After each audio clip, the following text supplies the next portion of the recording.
In the city of Bori, there lived two lovebirds named Alisha and Chris.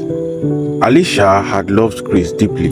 They shared laughs, secrets, and dreams for the future. But everything changed the day she saw him with another girl.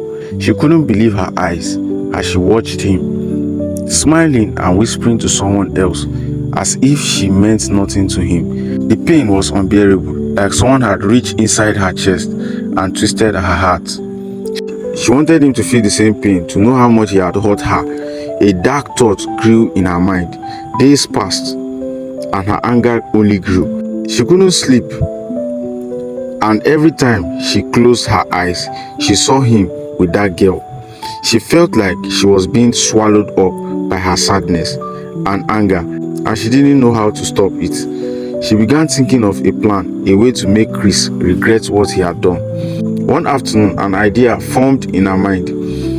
She would prepare her favorite pepper soup, the one she made for him on special occasions, but this time it would be different. She would add something to it, something that would make him suffer the way she was suffering. She would lace it with poison. She spent hours cooking, making sure everything looked and tasted perfect. She added spices and extra spices of meat and fish, knowing that Chris would find it irresistible. She wanted this to be her last gift to him, a goodbye he would never forget. The next day, Alisha called Chris. She spoke sweetly, hiding the bitterness in her voice. She told him she wanted to bring him a goodbye gift, something to remember their relationship by. Chris didn't suspect a thing and agreed to meet her. After all, who would ever suspect Alisha, the quiet and loving girl, of something so dark? When Alisha arrived at Chris' house, she handed him the bowl of pepper soup, smiling as if everything was fine.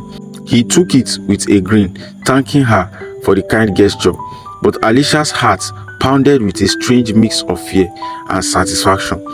She left the house, taking one last look at him, feeling a heavy weight lift from her heart. Not long after Alisha left, Chris decided to call his friend Danny over to share the meal.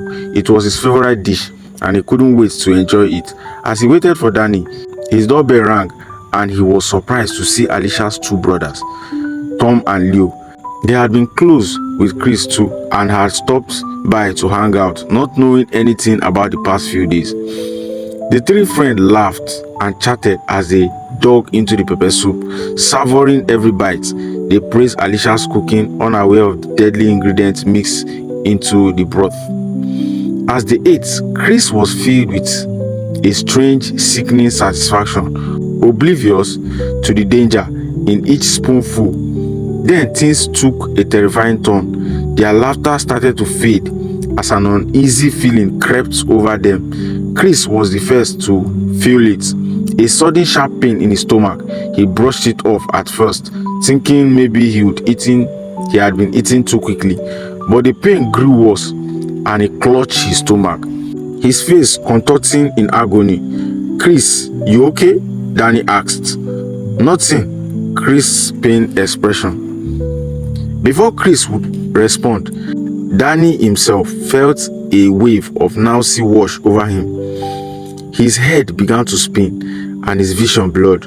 Tom and Leo looked at each other, concern quickly turning to panic as they too began to feel a strange, sickening sensation spreading through their bodies. What's happening?" Tom stammered, his voice shaky, and his body started to feel weak. He stumbled around, trying to steady themselves, but each step felt heavier than the last. One by one, they collapsed onto the floor. Gasping for air as the poison took hold. Their bodies grew still as the room fell silent, filled with the eerie stillness. 1 hour passed. The neighbor grew suspicious. When no one had seen Chris or his friend leave the house, the door had been left slightly open, and one neighbor, concerned for their safety, decided to check on them. She cautiously pushed the door, opened, and stepped inside, immediately hit by a strange, sickly smell, her eyes widening in horror as she saw the lifeless body sprawled on the floor. The half-empty bowl of pepper soup on the table. The police arrived soon after, and news spread quickly throughout the town. 4 young men had been found dead, poisoned after sharing a meal. Whispered filled the streets as people speculated about what could have happened. Who would do such a thing and why? Alisha heard the news the next morning. She froze, her mind reeling as the reality sank in. She had killed Chris, just as she had planned, but her heart sank even deeper when she heard the names of other victims: Danny, Tom, and Leo, her brothers. Her own brothers had gone to Chris' house and eaten the poisoned soup. She felt the room spin as the weight of what she had done crashed down on her face. No, no, no, this can't be, she whispered, tears streaming down her face. She clutched her head, the pain in her heart now far worse than anything she had ever felt before. She had been so blinded by anger that she hadn't thought of who else might get hurt. In trying to make Chris suffer, she had destroyed her own family. As the police investigation unfolded, they traced the meal back to Alisha. Her fingerprints were on the bowl. The witnesses confirmed seeing her bring the soup to Chris' house. When the detective came to her door, Alisha didn't resist.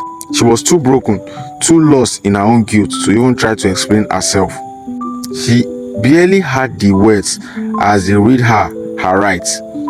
Her mind filled only with images of her brothers' faces, her family that she would never see again. They led her away, the neighbor watching in silence, some whispering, others looking on with pity. Alisha's heart felt like a stone in her chest. The anger she had once felt seemed small now, a tiny ember compared to the overwhelming grief that consumed her. She had wanted revenge, but in her pain, she had lost everything. As Alisha sat in her cell, staring at the cold grey walls, she replayed the event over and over in her mind. She could still see Chris' face, still hear the laughter of her brothers. The pain was endless, like a wound that would never heal. She knew she would have to live with what she had done for the rest of her life. This story is a very sad story. Alisha, the pepper soup girl, had finally killed her ex-boyfriend, but unknowing to her that her her only brother that the parent had ever given birth to, also died in her quest for revenge. What a story to learn from. So anger is letter D short of danger. If you are always angry, there is a big assurance that danger is on the way. So let's take caution of our temper and how we use our temper and how we go about our temper. Emotional quotient is the most beautiful thing that any man or woman can ever have in life. Thank you for watching this video.